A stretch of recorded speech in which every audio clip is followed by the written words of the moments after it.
जो ऊपर से बाधाएं आती हैं। जैसे तुम लोग ऊपरी बाधा कहते हैं, तो ऊपरी बाधा का अर्थ देवताओं की बाधा नहीं, भूतों प्रेतों की बाधा नहीं। ऊपरी बाधा का अर्थ होता है किस्मत की बाधा। किस्मत जब हमारी रूठती है, वास्तविक से वही ऊपरी बाधा कहलाती है। एक बार एक भजन चल रहा था, जीवन है वो गांव, कहीं धूप तो कहीं छांव, ऊपर वाला पासा फेंके, नीचे चलते दांव, कभी धूप तो कभी छांव। आचार्य श्री ने गाना सुन रहे थे, तो आचार्य श्री कहते ऊपर वाला नहीं, अंदर वाला पासा फेंके, ऊपर चलते दांव। ऊपर तो कौन है? अंदर वाला पासा फेंके, बाहर चलते दांव, कभी धूप तो कभी छांव। तो ऊपर जो वाला है, ऊपर की जितनी भी बाधाएं हैं, ये सब हमारी किस्मत की बाधाएं हैं। और किस्मत को लिखने वाला कोई नहीं महानुभाव, हम स्वयं ही जिंदगी अपनी खुद की खुद लिखते हैं। मास्टर पढ़ा सकता है, लेकिन एग्जाम की कॉपी तो विद्यार्थी को स्वयं लिखना पड़ती है। गुरु भगवान जितनी शक्तियां हों, ये हमें शिक्षा दे सकते हैं, पढ़ा सकते हैं, लेकिन जिंदगी की किस्मत की कॉपी तो हमें स्वयं ही लिखना पड़ेगी। हर व्यक्ति ने अपनी किस्मत स्वयं लिखी है। यदि आप किस्मत ऐसी लिख लेते कि कभी तुम्हारा चढ़ाव तो होता, उतार नहीं होता, अच्छे दिन तो आते, बुरे दिन नहीं आते, आगे तो बढ़ते, पीछे नहीं हटते, सब कुछ वर्धमान होता। उसके लिए कल हमने तुम्हें एक टिप्स दिया था, नियत धर्म, निश्चित धर्म। तुम कितने तक गिर सकते हो, गिरने की नियत करो, निश्चित करो, प्रमाण करो। कितने हद तक तुम गिरोगे, पाप की सीमा करो, अधर्म की सीमा करो। हिंसा करोगे तो तुम कहां तक उतर सकते हो, कितनी कर सकते हो, सीमा करो। नहीं, मैं सीमा नहीं करूंगा, जब जैसा मौका पड़ेगा वैसा करूंगा। मैं कहूं कि तुम सब लोग नियम ले लो, हम जिंदगी में किसी का मर्डर नहीं करेंगे। अभी तक किया नहीं तो अब नहीं करोगे। महाराज जी नियम मत दो, क्या पता कभी झगड़ा हो गया तो क्या करेंगे। और वही तो है बात, किया नहीं होने की संभावना नहीं है, लेकिन तुम नियम नहीं बांधा कि मैं मर्डर नहीं करूंगा। मैंने कहा ये तो नहीं दूंगा, ये तो आगम में लिखा ही नहीं, किसी शास्त्र में नहीं लिखा कि ये नियम लेने से तुम्हारा कोई मर्डर नहीं करेगा। मैंने कहा मैं ही सुरक्षित नहीं हूं इसमें, तो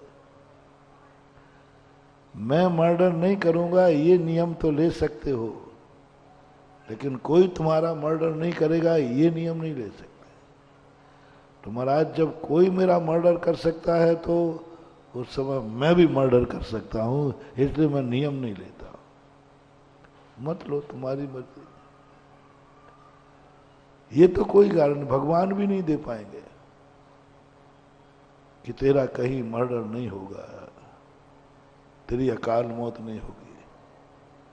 दुनिया को नहीं सुधारना है, सुधारना तो हमें खुद को है। दुनिया को नियम नहीं दे रखते हैं, नियम लेना तो हमें है। किस किस को, क्योंकि दुनिया में कोई भी मर्डर कर सकता है, कोई निश्चित नहीं है ना, इसलिए उनको, तुम्हारा कोई भी कर सकता है, तुम अकेले होके तुम्हें किसी का करना है। नियम एक को दिया जा सकता है, जगत को नहीं। शेर भी कर सकता है, चीता भी कर सकता है, कोई जंगली जानवर भी कर सकता है, कोई भी कर सकता है। किस किस को नियम दोगे?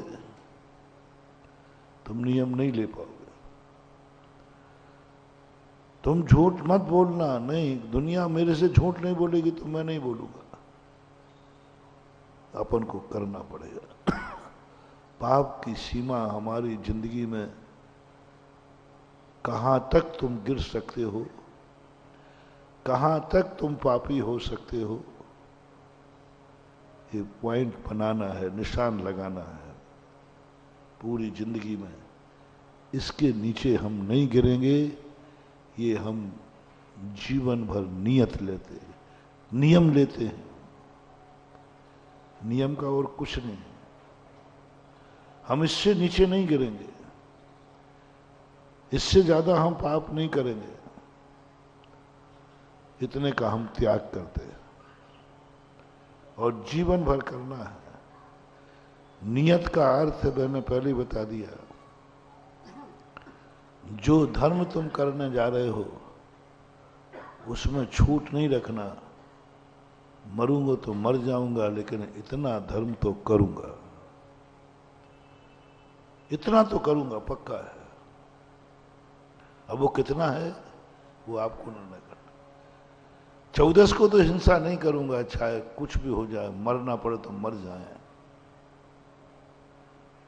नियत कर दो, आज से नियत कर दो, एक दिन का नियत कर दो, 14 को हिंसा नहीं करूंगा।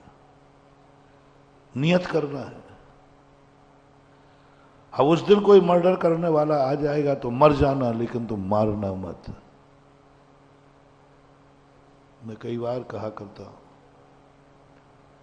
एक दिन की हिंसा के त्यागी का नाम अमर हो गया।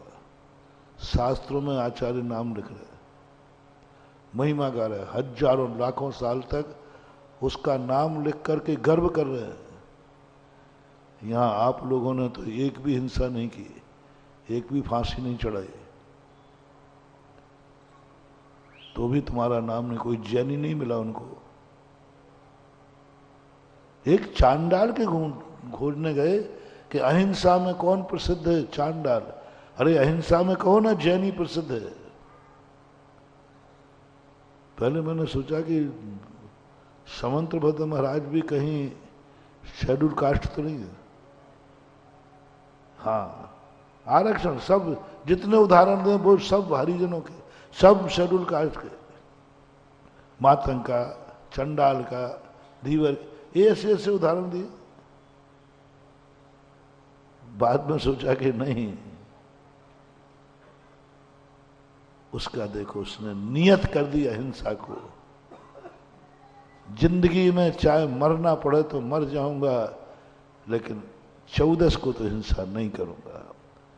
अहिंसा नियत कर दी जीवन भर के लिए, एक 14 के लिए नहीं। और उसी दिन उसको फांसी पे चढ़ाने का राजा से आदेश हुआ। राजा को मालूम नहीं था, कोर्ट ने आदेश दिया 14 के दिन ही सुबह इतने बजे चढ़ेगी। उसने मना कर दिया। राजा ने कहा इसको भी मार डालो, इसको भी फांसी पे चढ़ा दो, इसने भी राजा आज्ञा का उल्लंघन किया है। चढ़ गया फांसी पे, समुद्र में फेंक दिया गया। उसने कहा मर जाऊंगा, लेकिन इतनी हिंसा तो मैं त्याग करूंगा। अब देखो उसके पीछे सवाल नियम का नहीं है, छोटे बड़े का सवाल है, नियत अहिंसा का। इतनी हिंसा तो मैं नहीं करूंगा, 14 को तो नहीं करूंगा। नियत कर दिया उसने, एक तारीख नियत कर दी, समुद्र में फेंक दिया गया। देवताओं ने आकर के कमल की रचना की, उसकी जय जयकार की, नियत अहिंसा। नियत अहिंसा करो। नहीं महाराज देखो आप समझो, हम बल्दियत से जैन हैं, आप भी जानते हैं, आप नियम के चक्कर में क्यों पड़ते हो? अभी तक तो हमने की नहीं, ना मेरे बाप ने की है, आगे नहीं करेंगे, इतना तो विश्वास करो। नहीं, नियम ले लो ना। और देखो आप नियम के बस यही यही कमी तुम साधकों में होती है। कह दिया, ना किया है, ना करने का कोई चांस है, ना करने की कोई प्लानिंग है, अब नियम से क्यों बांध रहे? पर वो नियम से बंधना ही तो पुण्य है। कौन व्यक्ति कितनी हिंसाएं करता है, कौन व्यक्ति 24 घंटे मर्डर करता है, लेकिन तुम्हें मर्डर के पुण्य पाप लग रहा है। नहीं कर रहे हो तो भी लग रहा है। आपने जिंदगी में एक भी मर्डर नहीं किया, लेकिन आपके खाते में मर्डर लिखे हुए हैं, क्योंकि आपने त्याग नहीं किया, आपने नियम भी तो नहीं लिया। यानी इसका अर्थ है कि मौका पड़ेगा तो छोड़ोगे नहीं। वो आज भी आ सकता है, अभी भी आ सकता है, कल भी आ सकता है, परसों भी आ सकता है। यानी तुमने अपना खाता खुला रखा है हिंसा के लिए, और चांडाल ने खाता बंद कर दिया है। 14 के दिन नहीं होगी हिंसा का खाता बंद। किसी मुनि महाराज के लिए आज तक नहीं सुना कि देवताओं ने आकर मुनिराज को कमल की रचना की। मुनिराजों को नहीं सुना कि देवताओं ने आकर मुनिराज को कमलों की रचना कर दी। किसी जैनी सेठ के लिए नहीं सुना, लेकिन एक चांडाल के लिए देवता ने आकर के कमलों की रचना कर दी और चांडाल की जय जयकार बोल दी। नियत अहिंसा, नियत अहिंसा। ऊपरी बाधा से तुम्हें बचना है, ऊपर वाले को अपनी जिंदगी सुरक्षित करना है। आप अहिंसा को नियत कर दो, निश्चित कर दो। कितनी हिंसा, कितनी अहिंसा, नियत करो। और नियत का अर्थ है कि मैंने कह दिया फिर मरना है, मारना नहीं। मरना है, मारना नहीं। मिट जाओ, मिटाना नहीं है। कुछ भी हो जाए, जैसे चांडाल को, वो मरने के लिए तैयार हो गया, लेकिन मैं मारूंगा नहीं, फांसी नहीं चढ़ाऊंगा। क्या ऐसी अहिंसा आपके संकल्प में है? यदि ये अहिंसा आपके जीवन में नियत अहिंसा, जाओ भवांतरों में तुम्हें कोई अकाल मौत नहीं मारेगा, कोई तुम्हारा मर्डर नहीं करेगा, करेगा भी तो तुम्हारा बाल बांका नहीं होगा। जिंदगी कैसी चाहिए कि मुझे पहली बात तो मेरी अकाल में कभी मौत ना हो, कोई मेरा मर्डर नहीं करे, कोई मेरे प्राण ना लेवे, कोई मेरी जिंदगी ना छीने। ऐसी जिंदगी अपन चाहते, हम आप सब चाहते, लेकिन दावा नहीं कर पा रहे। दावा नहीं कर पा रहे हैं क्योंकि हमने अपनी पूर्व भाव में, किस्मत में हमारी नियत अहिंसा नहीं लिखी है। ऐसे ही नहीं है ये सारे सूत्र जो जनाचार्य दिए, मोक्ष के लिए ही सूत्र नहीं है ये। संसार में कोई मेरा मर्डर ना करे, कम से कम छोटी छोटी बातों पे मर्डर ना हो।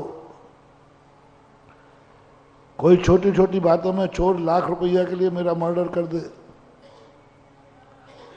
कोई व्यक्ति थोड़ी सी बात हुए और हमारी जिंदगी छीन ले, इस बात से निडर होना है तो आप अहिंसा को अभी से नियत कर दीजिए। इतनी हिंसा नहीं करूंगा, कितनी करना है, पर नियत होना है। वो सब लोग सोच लो, मैं कोई बात नहीं कर रहा हूं, आप तो बता दो कितनी हिंसा नहीं करोगे।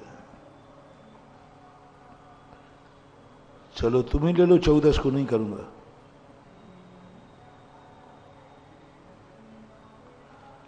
मान ली महाराज जी 14 के दिन कोई मारने वाला आ गया तो, अब तो नहीं, बट परंतु तो नहीं, इट में भी पॉसिबल, संभावना है,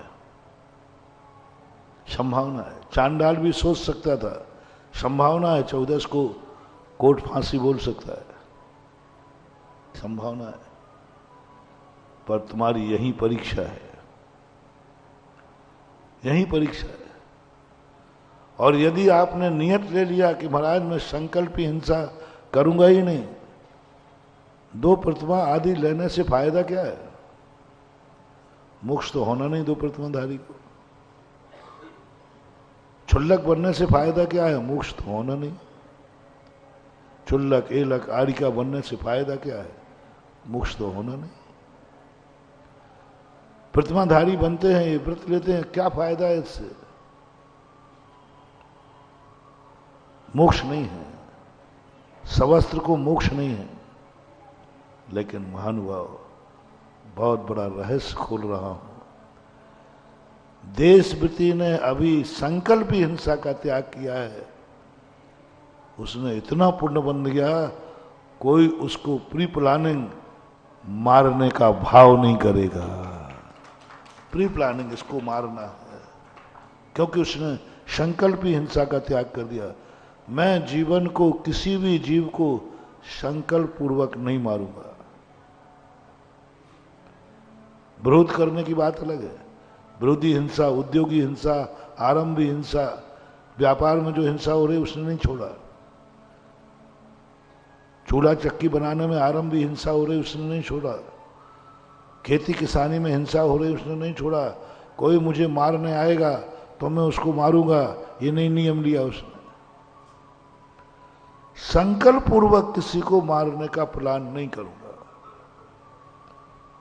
संकल्प पूर्वक कोई मुझे मारने आएगा तो, और वो बच जब ही सकता हूं, उसको नहीं मारूंगा तो मैं मरूंगा। पूछा जाएगा तुमसे, इनकाउंटर वालों से यही पूछा जाता है कि आपने इनकाउंटर क्यों किया पुलिस वालों ने? क्या कोई दूसरा उपाय नहीं था? क्या उसके लिए आप जिंदा नहीं पकड़ सकते थे? तो पुलिस का आदमी एक जवाब देता है, यदि मैं उसको नहीं मारता तो वो मुझे मार देता। बस इसी गवाह पर, इस सबूत पर उसको बरी कर दिया जाता है। यही जैन दर्शन कहता है, तुमने इसको क्यों मारा? क्यों मारा तुमने? शेर को क्यों मारा? तुमने इस कुत्ते को क्यों मारा? तो तुम 3 बातें बोलना। पहली बात बोलना, मैंने मारा नहीं है, मैंने मारा नहीं है, मेरा व्यापार था, मेरी खान थी, खान में ये व्यक्ति दब के मर गया। मैंने खान मारने के लिए नहीं ली थी, माल निकालने के लिए थी, लेकिन ये गिर गया, चपेट में आ गया, तुम बरी हो। उद्योगी हिंसा। मशीन थी, मशीन में नौकर आ गया, मैंने मारा नहीं है। मकान बन रहा था, गिर गया छत से, हिंसा नहीं है। गाड़ी चला रहे थे, आकाश में कुत्ता आ गया, मर गया। मारने के लिए चलाई थी गाड़ी के चलने के लिए चलाई थी, लेकिन कुत्ता आ गया। आ सकता है कि नहीं? मनुष्य आ जाते हैं। एक्सीडेंट पर मर्डर केस क्यों नहीं बनता? एक्सीडेंट पर मर्डर केस क्यों नहीं बनता? क्योंकि वो नियम बनाया गया कि मारने के लिए नहीं गया, आगे, अब वो बचा ही नहीं सकता, यात्रा छोड़ नहीं सकता। मेरे व्यापार में ये बीच में आ गया, मर गया, कोई उपाय नहीं था। दूसरी हिंसा आप बना, आरंभी हिंसा। आरंभी हिंसा करते हैं जो खेती किसानी में होती है। खेती करूंगा, आरंभी हिंसा होगी, होगी। रोटी बनाएंगे, भोजन बनाएंगे, झाड़ू लगाएंगे, पानी भरोगे, बैल को, कारियों को पानी पिलाओगे, मकान से तराई करोगे, हिंसा होगी। बस तुम कहना साहब मैं क्या करूं, मकान बना रहा था, मारने का भाव। तीसरी हिंसा आपको छूट है, विरोधी हिंसा।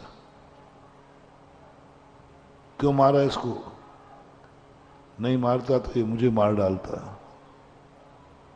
बस आप बरी हो गए। आप हत्यारे नहीं आएंगे, आप पे 302 धारा नहीं लगेगी, थोड़ा सा दंड दे करके कह दिया जाएगा कोई उपाय नहीं था बचने का। बोले साहब कोई उपाय नहीं था, यदि मैं 1 सेकंड भी देर करता तो वो मुझे मार देता। अपनी जान बचाने के लिए किसी को मारना पड़े तो गृहस्थ के लिए छूट है। अपने मुनिराज को, गुरु को बचाने के लिए किसी को मारना पड़े तो गृहस्थ को हत्यारा नहीं कहा, अपने गुरु को बचाने के लिए। मैंने एक दो बार सुनाया भी, शुकर ने शेर को मार डाला क्योंकि शेर गुरु महाराज को मारने वाला था। गुरु को बचाने के लिए तुमने मारा है, हत्या की कोटि नहीं। अपने को बचाने के लिए तुमने मारा है, हत्या की कोटि नहीं। परिवार को बचाने के लिए तुमने मारा है, हत्या की कोटि नहीं। नगर की रक्षा के लिए मारा है, हत्या की कोटि नहीं।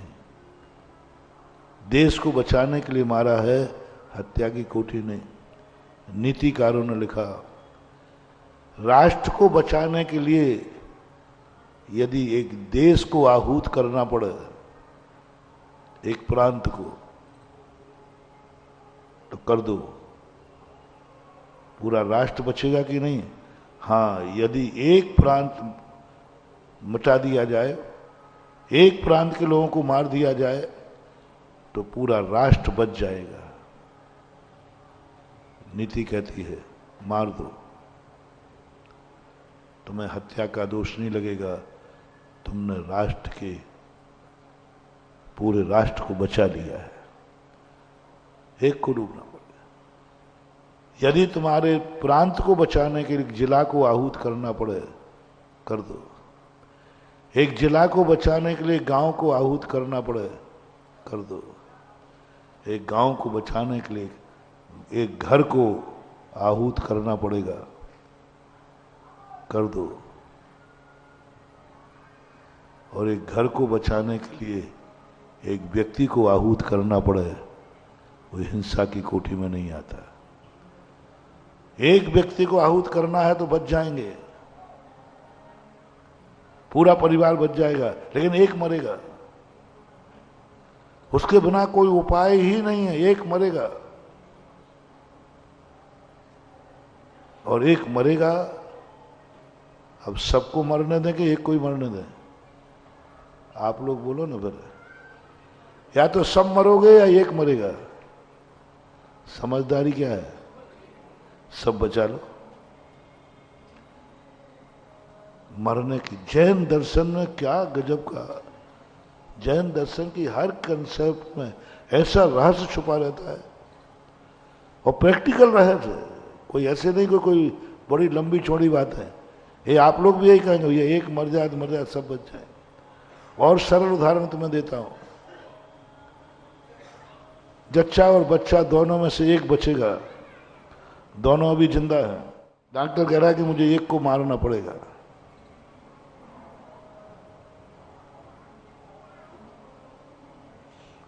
एक को मारना पड़ेगा, और ये आए दिन केस होते हैं। खतरे में मां है और बच्चा है, दोनों खतरे में हैं, और डॉक्टर पक्का कह रहा है दोनों में से एक बचाएंगे। तो आपकी समझदारी क्या है? साहब दोनों बच जाएं? नहीं, फिर दोनों मरेंगे। दोनों मरेंगे या एक बचेगा? समझदारी क्या है? दोनों को मरने देंगे, एक को बचाएं? बचाएंगे, समझदारी इसी में। तो क्या तुम दूसरे के हत्यारे माने जाओगे? तुमने कह दिया नहीं मां को बचा लो, तो क्या बालक के हत्यारे माने जाएंगे? क्या पिता, क्या डॉक्टर उस बेटे का हत्यारा माना जाएगा? क्या नहीं माना जाएगा। मां को बचाने वाला माना जाएगा, हत्यारा नहीं माना जाएगा। क्या गजब, दस्तखत किए, हाँ बेटे को दस्तखत करवाता है, मां को बचाया जाए, लेकिन बेटा मरेगा, ठीक है, हस्ताक्षर कर देता है। अब सारे लोगों ने हत्या की अनुमति दी, डॉक्टर ने हत्या की, जाकर के उसको जो भी यंत्र से उसके प्राण लिए, घात किया, प्राण लिए, इसको मारना है कैसे करके, निशाना बनाया मारने का, प्राण लेने का, लेकिन वो हत्यारा नहीं है। और ना तुम हत्यारे हो, नीति हत्यारी नहीं है।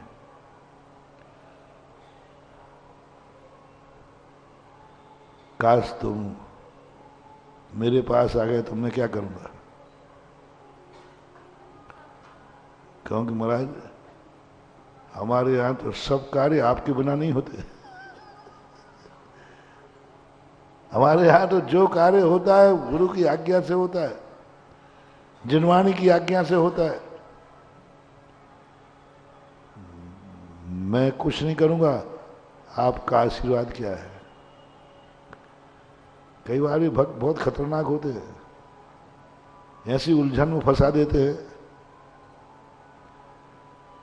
एक बार राजस्थान में एक तालाब के किनारे बगला घायल पड़ा था, सो उठा लाए। अब जैन साहब थे, हम पक्षियों पर दया करने की बात बोलते ही हैं, वही पक्षियों पर दया करो, करुणा करो, वो ले आए। अब यहाँ डॉक्टर कहते हैं इसको मछली खिलाओ। बगला था, मछली खाता, दाने खावे नहीं, और नहीं खिलाए तो ये मरेगा। अब वो सज्जन थे, वो घबरा गए, बोले ये तो मैंने सोचा ही नहीं, मैंने तो महाराज जी ने कहा पक्षियों पर, पशुओं पर दया करो, तो मैं तो उठा लाया। डॉक्टर कहते दाना खाएगा नहीं, कितना ही मर जाएगा, क्योंकि ये मांसाहारी जानवर है, और अब मछली खिलाना है तुम्हें, और तुम जैन साहब हो, अब मछली खिलाओ। खा अब वे दौड़े दौड़े मेरे पास आ गए। अरे मैंने कहा भैया मुझे क्यों फंसा रहे हो तुम। अब ऐसे आप बताइए, बोले महाराज जी अब आप बताओ। अब बोलो अब मैं क्या करूं, मौन रहता हूं तो बगला मरेगा। महाराज जी आप बताओ, मैं तो आपके कहने पर आपके प्रश्नों में आया है, आपके धर्म ने कहा दया धर्म है, दया करो, मैंने तो आपकी बात मानी है, अब आप बताओ क्या करो, क्या करूं मैं, क्या जवाब दूं, मछली खिला दो, क्या करूं, कैसी आफत है, नहीं तो बगला मरेगा। कुछ चीजें संसार में ऐसी है जिसका समाधान करना बहुत कठिन हो जाता है। मैंने उसको कहा ऐसा करो, इस बगले को उसको दे दो जो मांसाहार करता हो, जो मांसाहार करता हो, वो तो मांसाहार कर ही रहा है, उस मांस में से ये कुछ मांस इसको दे देगा तो ये बच जाएगा, दोनों बच जाएंगे। मांसाहार जो करता है, कराना नहीं, मांसाहार जो कर ही रहा है, तुम कराओ या न कराओ, वो उसको संरक्षण कर सकता है। तो जिंदगी में ऐसी चीजों के लिए, लेकिन आपको ये कितनी हिंसाएं आपको माफ कर दें, बस आप एक नियम ले लें आज, नियत अहिंसा। हम किसी को संकल्प पूर्वक प्री प्लानिंग नहीं मारेंगे। विरोधी हिंसा का तो हमने छूट दे दी, वो मारने आया और नहीं मारूंगा तो मुझे मार देगा, मेरे परिवार को मार देगा, तो वो तो छूट दे दी। पांडव पुराण में आया है कथा।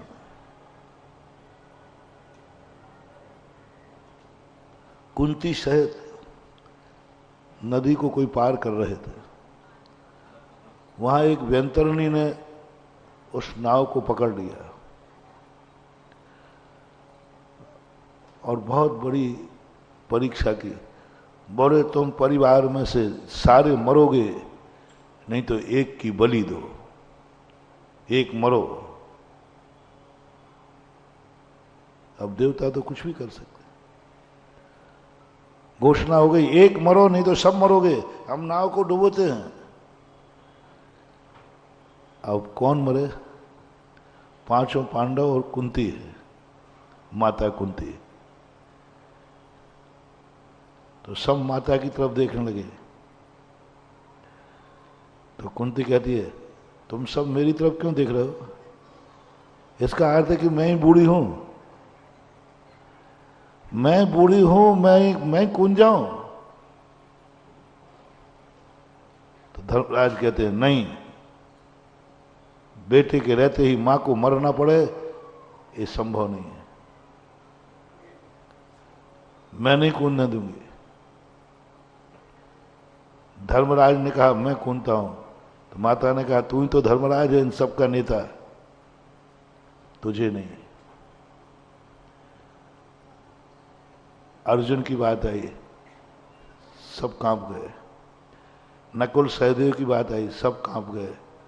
माता कहती, नकुल सहदेव को नहीं मारने दूंगी, क्योंकि मैंने इसकी मां को, पांडवों की दो माताएं थी, माद्री और द्रौपदी, कुंती। माद्री और कुंती दो थी। माद्री के थे नकुल और सहदेव, कुंती के थे युधिष्ठिर, भीम और अर्जुन। अंत में भीम कहता, अच्छा तुम सबकी प्लानिंग क्या है? और जैसे भीम का नाम आया, कोई नहीं बोला, सबके पक्ष में बोला। अर्जुन का आया तो सबने, नहीं नहीं अर्जुन को नहीं, नकुल सहदेव को नहीं। और जैसे अंत में भीम बचा तो भीम ने कहा, अंत में मैं ही बच रहा हूं, आप सबका इरादा क्या है? तो सब लोगों ने अपनी आंखें नीची कर ली। इसका अर्थ है मौनम स्वीकृति लक्षणों। भीम कहता है कि तो आप लोग मौन क्यों? एक भी मेरा पक्ष नहीं ले रहा है, एक भी मेरा पक्ष नहीं ले रहा है। इसका अर्थ है कि आप लोगों ने प्रस्ताव पास कर चुके हैं, और जब बहुमत से प्रस्ताव पास हुआ है तो मुझे कूदना नहीं पड़ेगा। ये बात अलग है कि वो इसलिए कह रहे थे कि भीम, मरना तो एक को है ही, 1% उम्मीद है कि तू भी बच जाएगा और पूरा परिवार बच जाएगा। तू बच सकता है, तेरे में ताकत है, इतनी शक्ति है तेरे में कि व्यंतरणी भी परास्त पड़ जाएगी। हम तुझे इसलिए नहीं भेजना चाहते कि तू मर जा। धर्मराज ने संबोधन दिया कि मैं इसलिए नहीं कह रहा हूं कि तू मर जा, मैं इसलिए तेरे नाम पर मौन हूं कि 1% आशा है कि तू भी बच जाएगा और सामने वाले दुश्मन को मिटा देगा। हम लोग तो जाएंगे तो निश्चित मरना निश्चित है। हम लोग में किसी में ताकत नहीं है जो उस मगरमच्छ से बनकर के व्यंतरणी ने पकड़ लिया। 1% तेरे पर विश्वास है। इसका अर्थ है कि 99% तो मेरा मरना पक्का है। बोले तो वो तो पक्का है, लेकिन भीम, हम लोगों का 100% मरना पक्का है, तेरा 99%। तो किसको मारने के लिए उतर रहना चाहिए? एक व्यक्ति 99% उम्मीद है कि ये मरेगा यदि ये इस कार्य में आगे जाएगा तो, और एक व्यक्ति का 100% है कि जाएगा तो मरेगा ही मरेगा, तो किसको आगे भेजना चाहिए? अपन प्रस्ताव पास करते हैं। एक व्यक्ति का नियम आया कि यदि ये जाएगा तो 99% तो ये मरेगा, 1% उम्मीद है ये बचेगा। लेकिन ये लोग जाएंगे तो 100% ही मरना निश्चित है, तो अब किसको भेजना चाहिए? 1% की संभावना पर भी परिवार को बचाना चाहिए। परिवार को बचाना चाहिए। माँ अपनी किडनी निकाल के दे देती है बेटे को, परसेंटेज है, दोनों जी जाएंगे। 1% पर भीम के लिए पूरे परिवार ने भेज दिया। 99% तो मरना ही है। कैसा है जैन दर्शन? परिवार को बचाने के लिए एक को मरना पड़े तो मर जाओ, आहूत करना पड़े कर दो, परिवार को बचाना है। भीम कूदा, व्यंतर और भीम में युद्ध हुआ, व्यंतर पराजित हो गया और भीम नदी को हाथों से तैर करके वापस आ गए। फिर भी समान, लेकिन यहां यह है कि संकल्पी हिंसा, यहां तक कि आपको छूट है, कोई बाधा नहीं, लेकिन मैं संकल्प पूर्वक किसी को मैं विनाश नहीं करूंगा। जिसमें मेरे मरने की संभावना नहीं है उसे मैं नहीं मारूंगा, मारने का भाव भी नहीं करूंगा। जो मुझे नहीं मार रहा है उसे मारने का भाव नहीं करूंगा। जो मेरे व्यापार में बाधक नहीं है मैं उसे नहीं मारूंगा। संकल्प हिंसा इसे बोलते हैं। बहुत कठिन नियम है। जब कोई तुम्हारा दुश्मन तुम्हें मार नहीं रहा है लेकिन तुम्हें गाली दे रहा है, मार नहीं रहा है तुम्हारा बुरा विचार रहा है, मार नहीं रहा वो डांका डाल रहा है, मार नहीं रहा है वो तुम्हारे लिए धंधे में परेशान कर रहा है, तो बोलो क्या भाव आता है? निपटाते नहीं हो? गुस्सा आ रहा है तो इसको निपटा दो, निपटा दो इसको, बस आप निपटा दो। आपने अगर इसलिए महाराज हम नियम नहीं ले रहे, मत लो, कोई तुम्हें निपटाने वाला होगा। अगली जिंदगी में तुम थर थर कांपोगे, कभी भी कोई मुझे मार सकता है, कोई भी मेरा विनाश कर सकता है। और यदि तुमने ये नियम ले लिया कि मैं कभी भी किसी को संकल्प पूर्वक नहीं मारूंगा, तो जाओ, 1 पॉइंट तुम्हारी जिंदगी किस्मत में लिखा गया।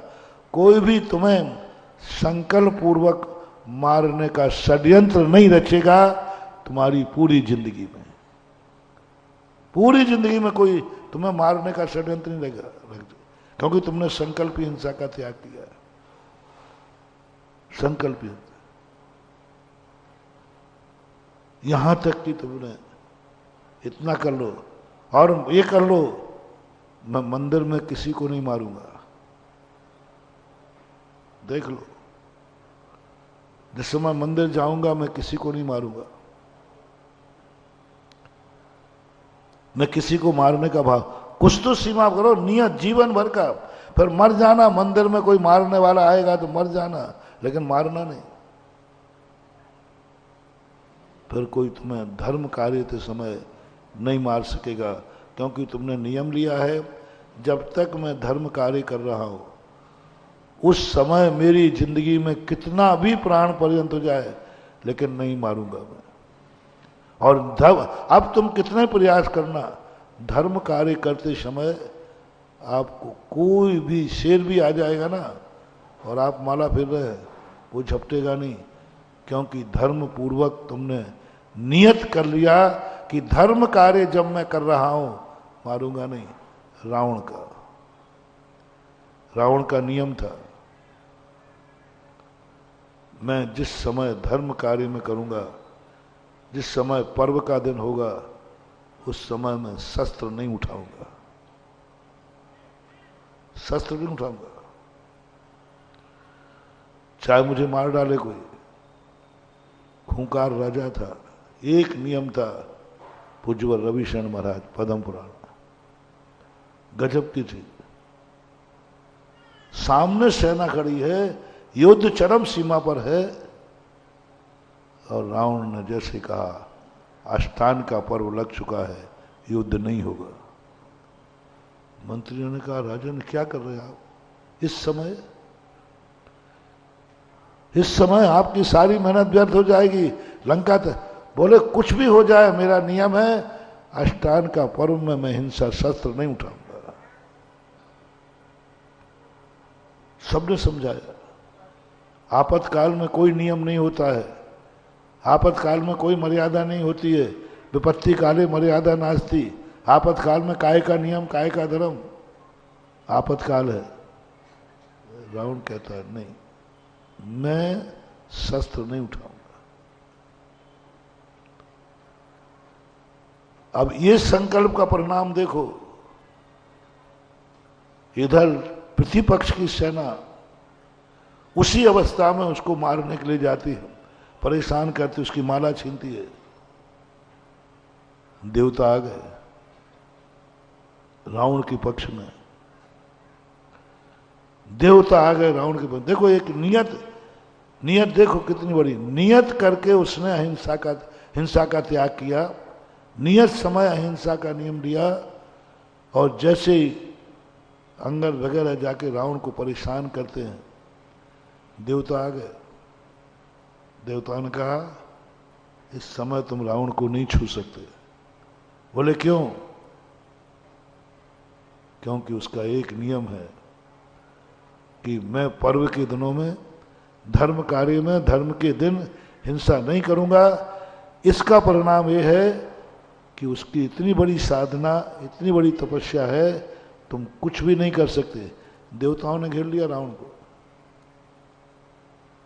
बोले जाइए आप यहां से। एक पर्व की हिंसा, आपकी कौन सा नियम है अहिंसा के संबंध में? कोई भी एक नियम है, कहां हिंसा नहीं करोगे। जितना नहीं करोगे उस समय का तुम्हें आइडेंटिटी कार्ड मिल रहा है। तुम मंदिर में नहीं करोगे, जाओ, तुम्हारी मंदिर में कोई अकाल मौत नहीं मारेगा तुम्हें। माला फेरते नहीं करोगे, जब मैं माला फेर रहा हूं मैं किसी को मारने का भाव नहीं करूंगा। अब कोई तुम्हें उसी समय मारने आएगा? मारने आएगा, शेर भी आ सकता है, सांप भी आ सकता है, दुश्मन भी आ सकता है। माला फेरते समय तुम्हें उसको मारने का भाव नहीं करना। यदि कर दिया तो कर, तो महाराज वो मैं मर जाऊंगा, अब नहीं, अब यहां मरने तो मरो तो 100 बार मरो, 100 बार मरो, 100 बार मरो तो मरो, अब कुछ नहीं होगा। नियम है ना, नियम। चमत्कार देखना, धनंजय कवि ने कहा मैं परिवार से, धन दौलत से, मंदिर में कोई मतलब नहीं रखूंगा, कोई मतलब नहीं मुझे धर्म कार्य के लिए, कोई मतलब नहीं, ना घर से मतलब, ना परिवार से मतलब। ज्यादा मोह त्याग नहीं करा रहा हूं, ज्यादा मोह नहीं। मां जिस समय मंदिर में रहो उतने समय के लिए नियम ले लो, मेरा मेरे परिवार से, मेरा धन दौलत से, मेरा मकान जायदाद से मेरा त्याग है। जितनी देर मंदिर में रहूंगा उतनी देर। अनुव्रत नहीं दे रहा हूं, अभी तुम्हारी जिंदगी की सुरक्षा कर रहा हूं। बस इतना तो करना ही पक्का है। मंदिर में जब तक हूं, मंदिर के अंदर जब तक हूं, सब मेरा त्याग, सब कुछ त्याग। भगवान और मेरा अलावा कोई नहीं। मंदिर के बाहर सब तुम्हारा, तुम्हारे बाप का, तुम्हारे बेटे का। मंदिर के बाहर सब तुम्हारा, कुछ भी नहीं त्याग करा रहा हूं। जितनी देर मंदिर में रहो उतनी देर, उतनी देर तो तुम्हारा वैसे ही कुछ नहीं रहता। जितनी देर माला फेर रहे हो उतनी देर, और कम करो। जितनी देर तुम पूजा कर रहे हो बस, अब तो ठीक है। अब पूजा की स्थापना कर ली है, अब जब तक इसका विसर्जन नहीं होगा उतनी देर के लिए महाराज छोड़े थे। चलो मैं तो सब में राजी हूं, मुझे तो, मैं तो आगरा वाले जो कह रहे हैं मैं उसी में हाँ कह रहा हूं। मैं तो सब में राजी हूं। तुम हाँ तो कहो कहीं तो राजी हो। पूजा की स्थापना करने के बाद अब जब तक मेरी पूजा पूरी नहीं होगी, मैं और भगवान के अलावा कोई मेरा नहीं, मेरा किसी से संबंध नहीं, मैं सब त्याग करता हूं। कितनी देर पूजा है? 10 मिनट, 15 मिनट, 20 मिनट, उतनी देर का चमत्कार देखना महानुभाव। धनंजय कवि का ये नियम था, पंचम काल की देन है। उतनी देर के लिए मात्र मैं सब छोड़ता हूं, कोई मेरा नहीं, मैं किसी का नहीं, मुनि महाराज नहीं बना रहा हूं, घर बार नहीं छुड़ा रहा हूं, मात्र पूजा के समय। जैन दर्शन के नियम देखो कितने छोटे नियम है, लेकिन बस अब कुछ भी हो जाए, पूजा करते समय तो कोई मेरा नहीं, परीक्षा होगी। ठीक तुमने पूजा की स्थापना की धनंजय कवि ने, उसी समय बेटे को सांप ने काट लिया। घर में कोई नहीं था, 3 प्राणी थे, पत्नी थी, वो था धनंजय कवि और बेटा था। तीनों प्राणी में पति पूजा कर रहा है, पास ही में मंदिर था, पहुंच गई, अरे सांप ने काट लिया। उसने सुना ही नहीं, सुना ही नहीं, मैं बोल रही हूं मैं। वो तो महावीर बन गया, जैसे त्यागी है। मुझे आज के सामने यदि घर वाले आए तो कहें, महाराज जी मैं आपका घर वाला हूं, थोड़ा सा आंख उठा के तो देख लो, वो तो त्याग कर चुका है। सुना ही नहीं, ये तो पत्नी, मैं बोल रही हूं पत्नी, तुम्हारी पत्नी। बुद्ध का काय की पत्नी? मेरा तो त्याग है। सुना ही नहीं, सुना ही नहीं। लो बेटा लाके रख दिया, कर लो पूजा इसकी, रोना बाद में बैठ करके। मर गया बेटा, मर गया बेटा, नीला पड़ गया। धनंजय काय का बेटा? मेरा तो बेटा ही नहीं है, मैं तो सब त्याग कर चुका हूं। मुनि महाराज घर छोड़ने के बाद घर में मरने की खबर सुनकर के मुनि महाराज रो पड़े तो कैसा लगेगा आपको?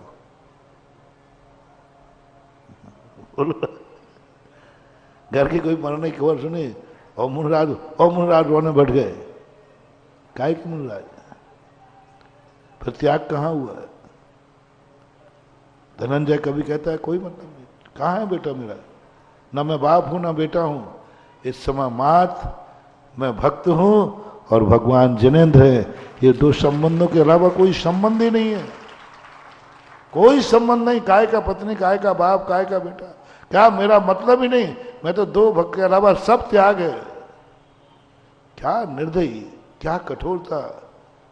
इनको बोलते हैं कीचड़ में भी सोना, जल से भिन्न कमल। क्या एकमात्र राग नहीं आया? बेटा अकेला बेटा है, अकेला बेटा है, मर जाएगा, मर जाएगा, ये कहीं ले नहीं जा पाएगी और मैं छोड़ करके बेटे को बचा लो सकता हूं। कुछ नहीं, आया ही नहीं भाव।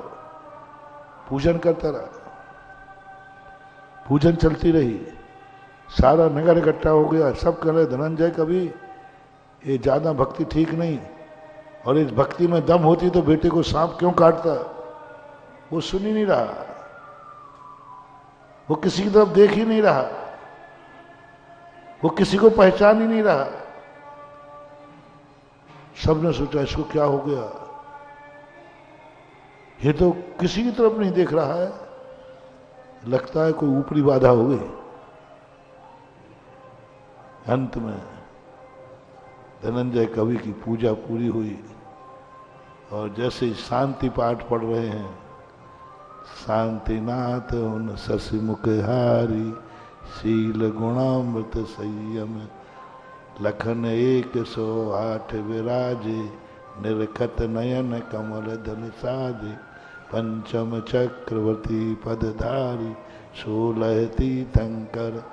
पढ़ते पढ़ते पढ़ते जैसे ही उस पे आए, वो राष्ट्र की है ना, सुखी रहें राष्ट्र, और वो होवे सारी प्रजा को सुख भले तो जैसी वो एक धारा करते हो बीच में आप, जैसी वो धारा की तैसे ही बच्चे ने हाथ पैर हिला दिए।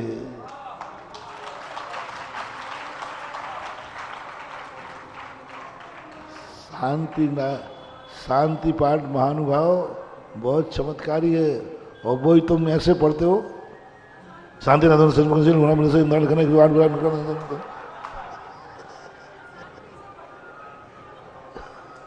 गजब का पढ़ते हो। और बहुत बड़ा चमत्कार है, वो संस्कृत की शांति भक्ति है। इसी शांति भक्ति से बताते हैं पूज्यपाद स्वामी की आंखें चली गई थी, तो इसी शांति भक्ति से उनकी आंखों की ज्योति लौट के आई थी। हमारे यहाँ उसको शांति भक्ति बोलते हैं, शांति अष्टक।